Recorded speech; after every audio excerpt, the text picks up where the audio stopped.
Hello à tous, c'est Elodie Villemus et ce soir je suis avec la team Luxury Zoom. Je faisais de la gym et je rêvais d'être gymnaste professionnelle. J'adorais ça. Je crois que ça a véhiculé en moi le côté très compétitrice. Le côté aussi ambition, donc ça m'a beaucoup servi, oui. Je crois que c'est le mariage de ma meilleure amie que j'ai eu le plaisir d'organiser en tant que meilleure amie. Donc j'étais pas du tout dans ce métier. La photographe est venue me voir au cours de la soirée. Elle a dit j'aurais aimé avoir une meilleure amie comme toi. Et j'étais un peu étonnée. Je lui dis mais pour quelle raison? Elle me dit regarde ce que tu as fait. Et j'ai pris vraiment conscience là. Ça a vraiment résonné en moi. Et du coup, cette idée d'organisation, de l'idée comme ça, d'être leader d'une équipe et pour mener à bien un projet, ouais, ça m'a plus quitté. J'ai monté mon agence d'organisation d'événements spécialisée dans les mariages. Dans les wedding planners, il n'y a pas de journée type parce que on a la casquette de chef d'entreprise, on a la casquette de wedding planner, organisateur, mais qui va avoir une relation avec le client, qui va avoir une relation avec les prestataires, qui va avoir une relation aussi avec les invités. Donc il y a zéro journée qui est la même. Alors, oui, on a une méthodologie de travail, oui, on va l'appliquer selon une chronologie bien particulière, mais voilà, alors vous dire, j'arrive le matin, je lis mes mails. Et après, j'organise, quoi. Donc, ce sont des tâches administratives, comptables, entrepreneuriales qui sont complètement différentes. Et c'est ce qui fait la richesse, dans tous les cas, de ce métier. C'est pourquoi je l'aime aussi.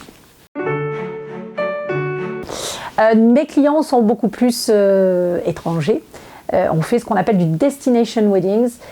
Donc ça veut dire que les clients étrangers viennent se marier en France. On leur offre le mariage à la française. C'est un petit peu ma signature. Un petit peu beaucoup quand même. Monsieur Covid ou Madame Covid est passé par là plutôt. On a beaucoup plus de Français cette année. C'est bien, on leur fait redécouvrir pour le coup le mariage à la française. J'interviens vraiment sur la partie Provence et Côte d'Azur, deux régions qui sont à côté l'une de l'autre, deux régions complètement différentes. Provence, on a le côté très authentique et Côte d'Azur, on a le côté un petit peu plus fastueux, un petit peu plus glam. Et les deux me correspondent très très bien. J'adore en Provence le château Toureau, j'adore les domaines de Patras. C'est deux lieux, deux styles complètement différents, château, mas. Et sur la Côte d'Azur, j'adore intervenir à la Villa Efrussi de Rothschild.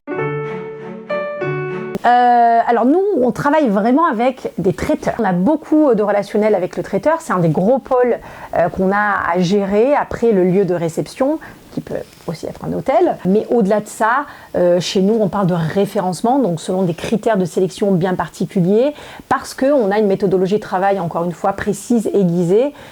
Et donc, ça veut dire que les prestataires qu'on va sélectionner pour nos clients doivent répondre, certes, au cahier des charges des clients, mais surtout au nôtre auparavant pour nous assurer un vrai confort de travail. Voilà. On a différentes gammes de traiteurs et évidemment, ils proposent différentes cartes.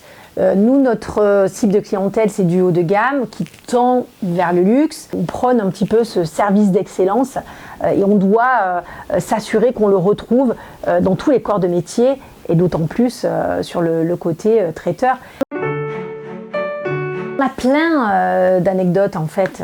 On fait 12-15 mariages, parfois 18 mariages par saison, donc c'est riche, je l'ai dit, c'est riche de culture, c'est riche d'expérience et c'est riche d'imprévus aussi, il faut le dire. Même si on est là pour tout border, oui, il y a quand même des imprévus. Je vais aller plutôt sur le côté émotion. C'était au tout début de ma carrière et j'ai marié mon plus vieux couple.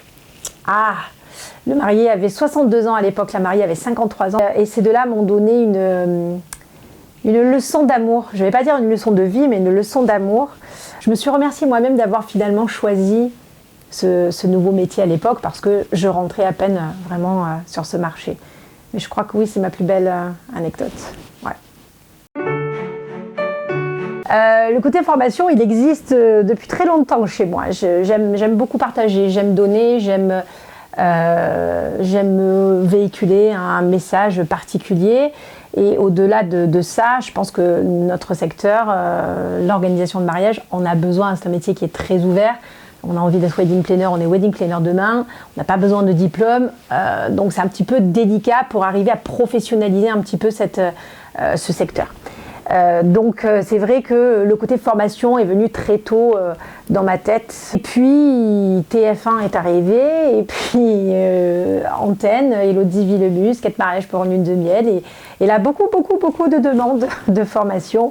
En 2 mois et demi, on a reçu 250 demandes de formation sans avoir commercialisé quoi que ce soit, sans avoir monté un quelconque produit et donc sans avoir proposé quoi que ce soit en termes de formation. Donc là, on s'est dit qu'il faudrait peut-être faire quelque chose, il y a une vraie demande. J'aime bien faire les choses différemment, j'aime bien monter des concepts complètement différents. Et la Masterclass by Élodie Villemus est un projet complètement différent. D'ailleurs, si vous voulez devenir un wedding planner, c'est sur Instagram, @FrenchWeddingIndustry. Voilà. Pardon. Ma fleur favorite est l'hortensia.